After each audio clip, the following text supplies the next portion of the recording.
ukuran penyebaran. Kompetensi dasar pengetahuan menganalisis ukuran penyebaran data tunggal dan data berkelompok. Kompetensi dasar keterampilan menyelesaikan masalah yang berkaitan dengan ukuran penyebaran data tunggal dan data berkelompok.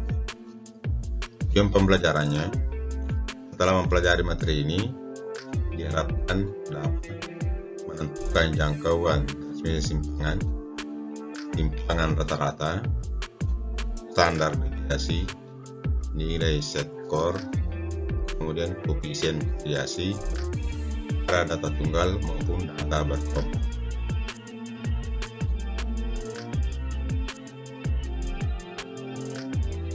Setnya, bila kita mendengar rata-rata, maka secara otomatis pikiran kita membayangkan sederetan data di sekitar rata-rata tersebut. Ada yang sama dengan rata-rata, ada yang kurang dari, dan ada yang lebih dari rata-rata. Dengan perkataan lain, ada variasi dari nilai-nilai tersebut, baik terhadap rata-rata maupun terhadap nilai lainnya.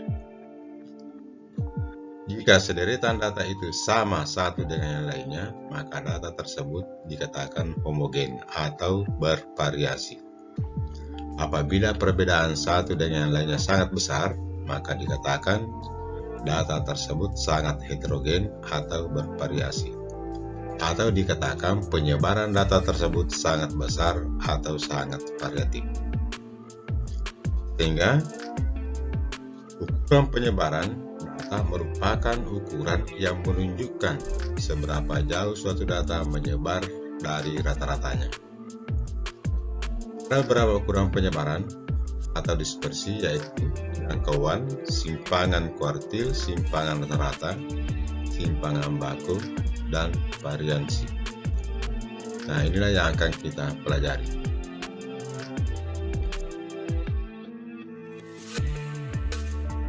Pertama, jangkauan atau range. Jangkauan adalah selisih data yang terkecil dengan data terbesar setelah data diurutkan dari terkecil ke yang terbesar. Dirumuskan seperti ini, jadi jangkauan sama dengan nilai data terbesar dikurangi nilai data terkecil. Contohnya, tentukan range dari data 20, 30, 35, 40, 50, 56, 60. Nah, kalau kita lihat di datanya ini, maka data terbesarnya 60, data terkecilnya 20, berarti jangkauannya adalah 60 dikurang 20 sama dengan 40. Kemudian untuk data berkelompok, ini ada dua cara menentukan jangkauannya. Cara pertama menggunakan nilai tengah atau titik tengah, yaitu titik tengah pada kelas pertama, kemudian titik tengah pada kelas terakhir. Jadi titik tengah pada kelas pertama 30 ditambah 34 dibagi 2 sama dengan 32, titik tengahnya 32. Kemudian kita cari titik tengah pada kelas terakhir, yaitu kelas ke-7, 60 ditambah 60 dibagi 2 hasilnya adalah 62. Jadi 60 ditambah 64 dibagi 2 sama dengan 62. Sehingga jangkauannya ini yaitu 62 dikurang 32 sama dengan 30. Ini cara pertama. Cara kedua menggunakan tepi kelas. Jadi tepi bawah kelas pertama, kemudian dicari lagi tepi atas kelas terakhir. Di tepi bawah kelas pertama, batas bawahnya 30, ini dikurangi 0,5 menjadi 29,5. Kemudian tepi atas kelas terakhir, tepi atas ini 64 ditambah 0,5 sama dengan 64,5, sehingga jangkauannya ini adalah 64,5 dikurang 29,5 sama dengan 35. Nah, ini cara menentukan jangkauan untuk data berkelompok dan data tunggal.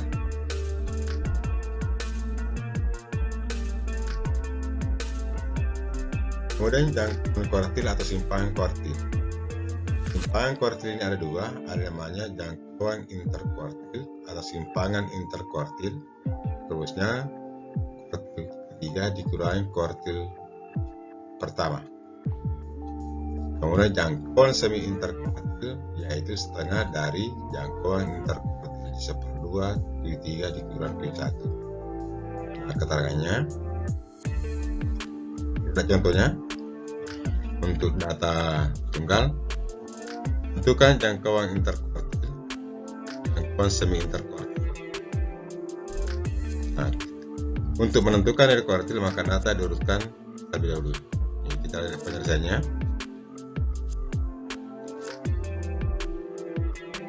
Data kuartil KI berarti data KI N+1 dibagikan 4 ini sudah dipelajari sebelumnya. Data 1 sama dengan data KI 9 tambah 1 sama dengan data ke 2,5.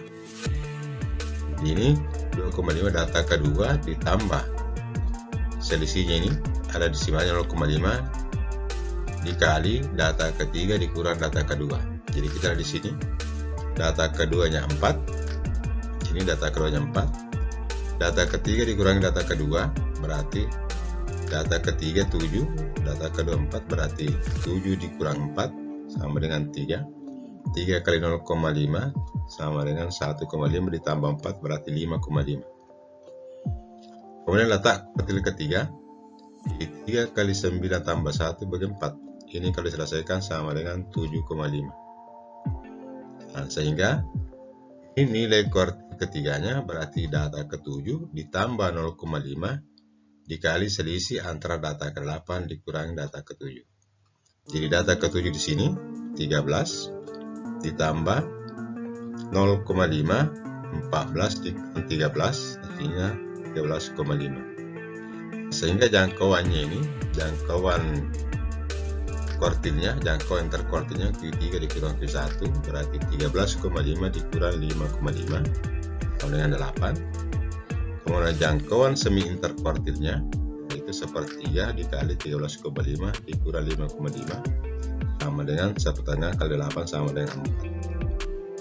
Jadi itu data tunggal. Kemudian simpangan rata-rata.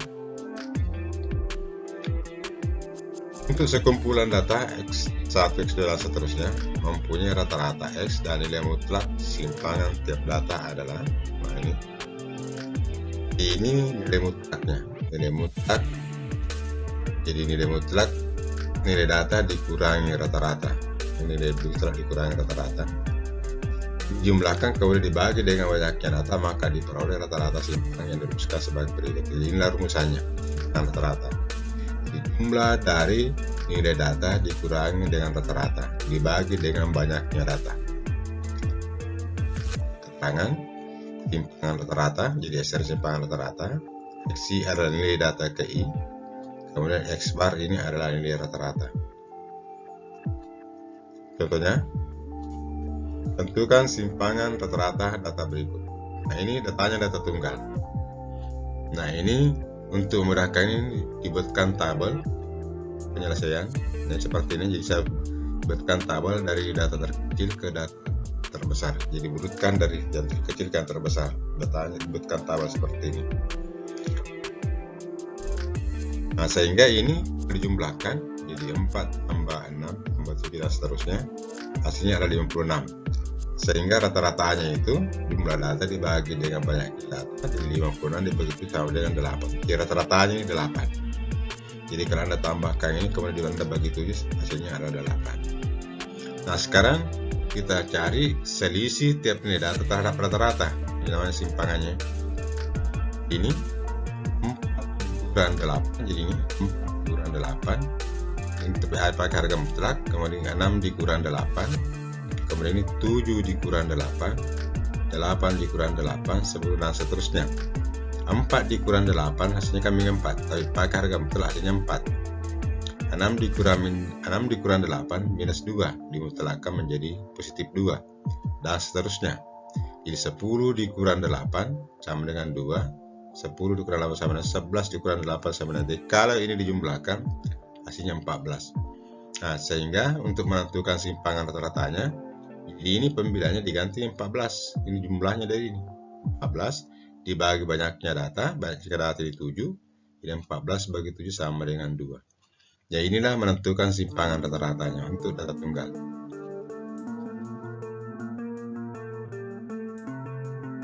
Untuk data berkelompok, nah ada tabel seperti ini untuk data berkelompok.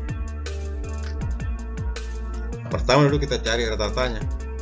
Nah, rata-rata untuk data berkelompok kita menggunakan titik tengah. Ini, jadi frekuensi dikali titik tengah. Jadi kita cari titik tengahnya ini, seperti ini. 1 ditambah 20, 21 bagi 2, titik tengahnya kan ini 10,5. 21 ditambah 40, 61 dibagi 2, 30,5. Jadi titik tengah kelas. Jadi titik tengahnya di sini. Kemudian frekuensi dikali titik tengah, jadi ini kali ini 3 kali 10,5, 31,5, 12 kali 30,5, 366, dan seterusnya. Kemudian ini dijumlahkan, hasilnya 3150, sehingga rata-ratanya untuk data ini 3150 dibagi dengan banyaknya data sama dengan 60, sama dengan 52,5. Jadi rata-ratanya ini data ini adalah 52,5.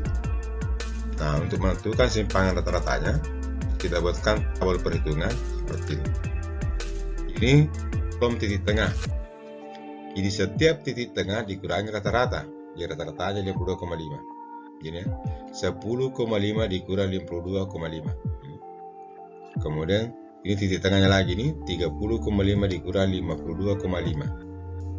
50,5 dikurang 52,5, dan seterusnya. Kemudian dijadikan positif. Jadi ini kurang ini kan negatif, jadikan positif semua.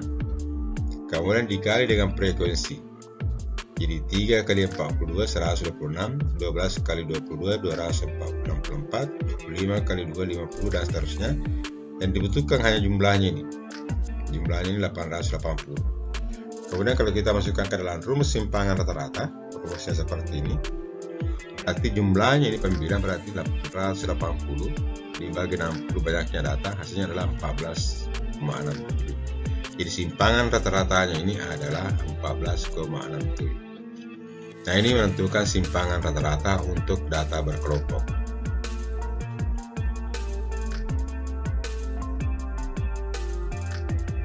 Kemudian standar deviasi. Nah, untuk standar deviasi itu simpangan rata-rata dikuadratkan. Nah, sehingga simpangan baku atau deviasi standar sesuai standar deviasi dirumuskan sebagai berikut. Jadi standar deviasi sama dengan akar dari sigma F kali X ukuran rata-rata pangkat 2 dibagi banyaknya data. Ini digunakan untuk data berkelompok.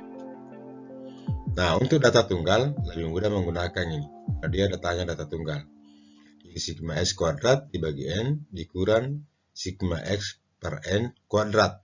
Jadi ada perbedaan di sini. Sigma X kuadrat dibagi N dikurang sigma X per N kuadrat. Jadi ini dibagi dulu baru dikuadratkan, kalau ini dikuadratkan dulu baru dibagi. Kita lihat contohnya.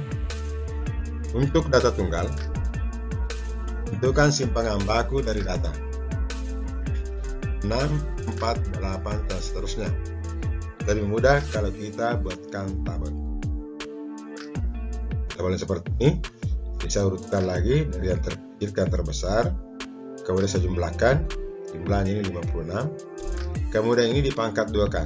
Jadi 4 pangkat 2 16, 6 pangkat 2 36, 7 pangkat 2 49, dan seterusnya. 11 pangkat 1 2 tersebut dijumlahkan. Disubstitusi ke rumus untuk data tunggal. Ini rumusnya untuk data tunggal. Ini sigma X kuadrat berarti ini 486 dibagi N banyaknya data. Sigma X per N berarti ini 56 dibagi N per pangkat 2. Jadi ininya 486 berarti ini dibagi 7. 56 bagi 7 pangkat 2. Hasilnya adalah 69,43, berarti ini dibagi ini 69,43. Ini 56 bagi 7 8. Kemudian baru dipangkat 2 kan. 69,43 dikurangi 64 sama dengan akar 5,43 sama dengan 2,33. Jadi standar deviasinya adalah 2,33. Ini untuk data tunggal.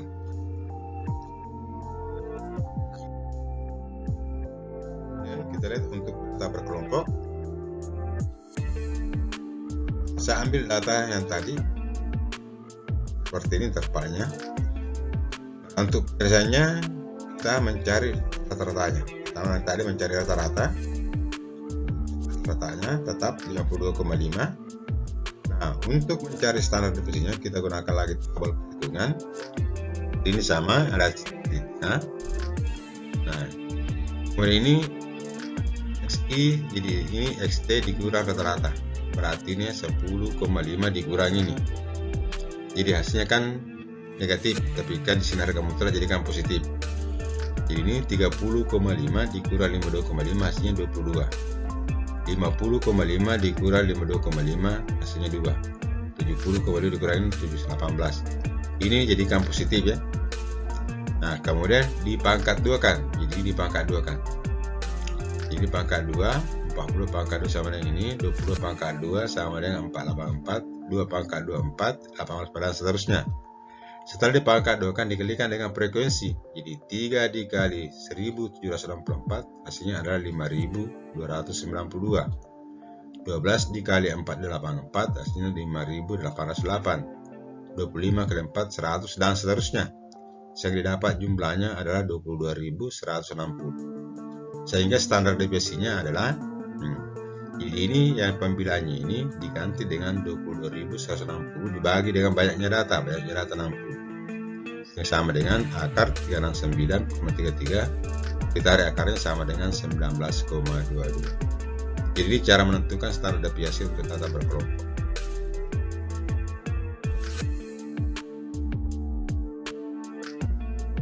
Kemudian angka baku.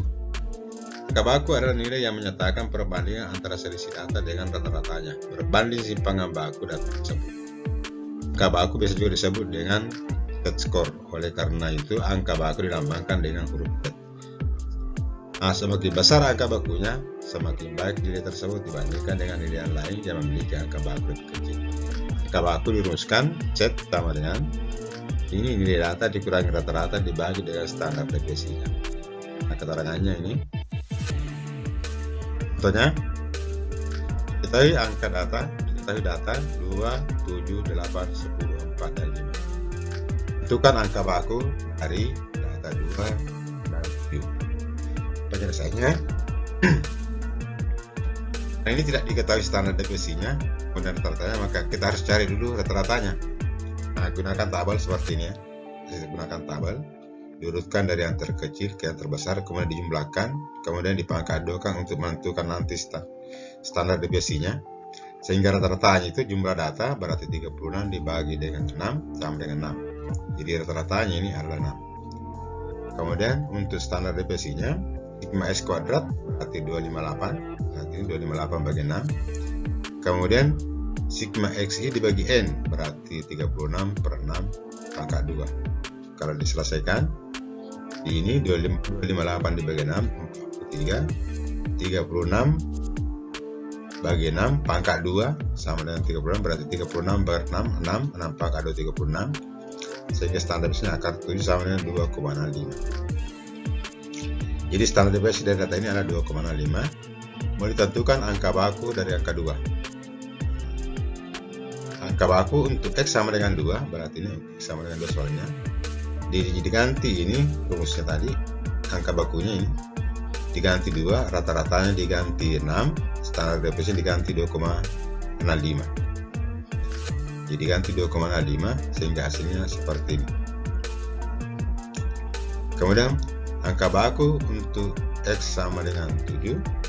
Nah, ini X nya diganti 7, rata-ratanya 6, diganti standar deviasinya 2,5, jadi hasilnya seperti ini.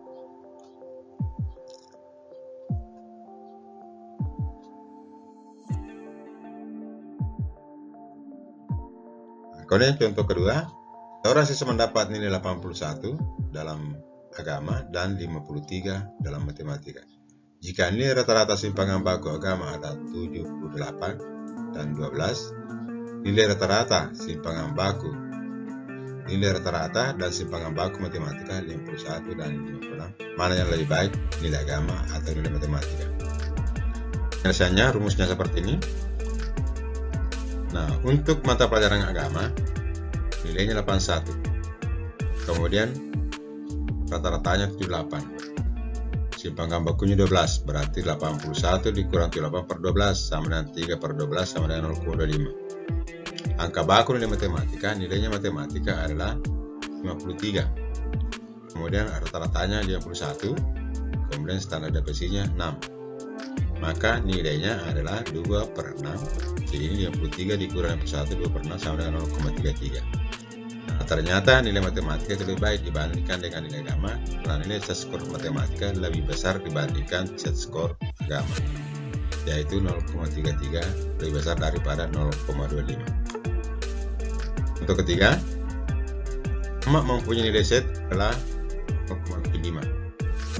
Dan standar deviasi dan rata-rata dari nilai ujian matematika pada kelas tersebut adalah 3,5 dan 50. Berapakah nilai matematika Ahmad? Nilai matematika Ahmad gunakan set skor. Di set skornya ini diganti 0,75. Yang mau dicari adalah XI-nya, nilai datanya. Rata-ratanya 50 diganti 50, kemudian standar deviasi 3,5. Kali ini kita sederhanakan jadi dikali silang. Di XI dikurang 50 kali ini per 1, kemudian 3,5 kali ini, jadi kali silangnya maksudnya. Nah, hasilnya adalah XI sama dengan jadi 3,5 kali 0,75 sama dengan 2,3 tambah 50 sama dengan 52,6. Kemudian terakhir koefisien variasi. Koefisien variasi adalah perbandingan antara simpangan baku dengan rata-rata suatu data dinyatakan dalam persen. Nah, ini koefisien variasi ini untuk mengukur ukuran homogen. Semakin kecil nilai koefisien variasi, semakin seragam atau semakin homogen datanya, semakin baik data tersebut. Semakin besar nilai koefisien variasinya, semakin tidak seragam atau heterogen, maka semakin kurang baik data tersebut. Rumusnya, koefisien variasi adalah perbandingan antara standar deviasi dengan rata-rata. Ini rumusnya, keterangannya seperti ini. Contohnya, lampu neon rata-rata dapat dipakai selama 2.800 jam dengan simpangan baku 700 jam. Sedangkan lampu pijar dapat dipakai rata-rata 3.500 jam dengan simpangan baku 1.050 jam. Dari data tersebut, lampu manakah yang lebih baik? Nah, penyelesaiannya, koefisien lampu neon. Di lampu neon ini di atas. Jadi ini simpangan bakunya 700. Lampu neon dipakai dapat selama 2.800 jam dengan simpangan baku 700 dibagi 2.800, berarti ini nilai rata-ratanya dikali 100 hasilnya adalah 25%. Kemudian lampu pijar dengan rata-rata 3.500 jam dan simpangan bakunya 1.050, tapi 1.050 bagi dengan 1.500 hasilnya adalah 30%. Lampu neon lebih baik dari lampu pijar. Ini lampu neon karena ini koefisiennya lebih kecil dibandingkan dengan koefisien lampu pijar.